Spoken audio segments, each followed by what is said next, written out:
gangsta. Buhay ng gangsta. Pumasok ng gangsta sa edad ko 14 years old. Tinagap ko 30 second na soccer matay blindfold. Halos sumabog ang shoulder, tiklop ko para folder. Hindi naman soldier pero ang war is not over. Aking burn ay forever, nasa magkabilang daliri. Mga tusok ng karayo, marka ng mananatili. Alam ko mali pero buhay ko dito naging makulay. Bala ang alay para sa aming mga kaaway. Ang mawali sa amin na mahal ako'y nakahanda na. May tiyempo ang kalaban ng edad ihihito na.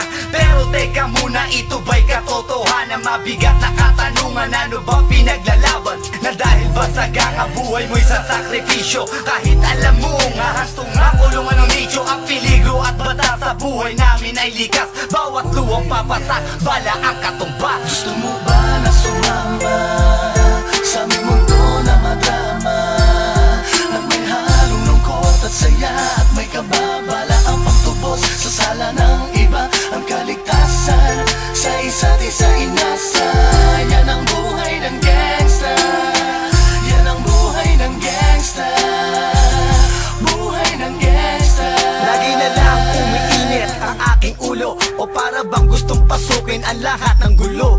Ang pulo lumalabas pag pumutok na ang baril. Ang pagiging jig sa kalsada, yan ang aking papel. Ako ay laging gigil, kaya't minsan napapasaba sa away ng iba, kaya't heto't napapahama. Pero pag hinahamak, umiiral na ang puot. Kung di suntok, may tutumba na lang sa isang putok. Ito na ba ang sagot? Para masabi lang na G, hindi ko to pinili. Pero bakit nagsisisi ang tulad ko? Paano kung kunin mo na ako? Sino na lang titingin sa mga maiiwan ko? Kaya nagsusumamo, pakinggan aking dalangin. Ang tamang daan ay ituro mo sa akin. Nang aking pamakita pagbukan liwayway. Darating din ang oras, kamay ko nang kumakaway. Gusto mo ba na sumama sa aming mundo na madrama?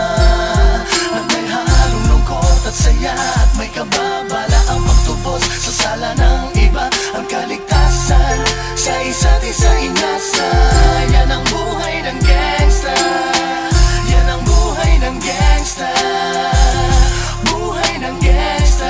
Mula noong 1998, buhay ko dito na ginugol. 12 anyos ang laro sa mga lesbo magpahabol. Naging kakaiba ang pananaw sa kaidaran. Pinangarap na lahat ng gang ay mapang-ibabawan. Habang di na alintana ang mga tao'y lumipas. Tumandang walang tinapos, tila nagsayang ng oras. May mga tropang nangulungan at ibang di na lumutang. May mga nagbuwis ng buhay at naging pambayad utang. Ngunit tinuloy ko pa rin ang laban hanggang makilala ang pangalang OG Sacred, parang mayor ng Manila. Hinawakan ng korkwera, permanent at tubo. Tunay na ninong ng Velasquez at Rojas sa tundo. Na ipagsabayan sa mga hamon, humantong man sa patayan. At walang tigil na putukan ng gante pag nalagasan. Ngunit isang katanungan ang naglalaro sa isip ko. Ito ba ang buhay na dapat manahin ng panganay Gusto ko? mo ba na sumama sa aming mundo na madrama?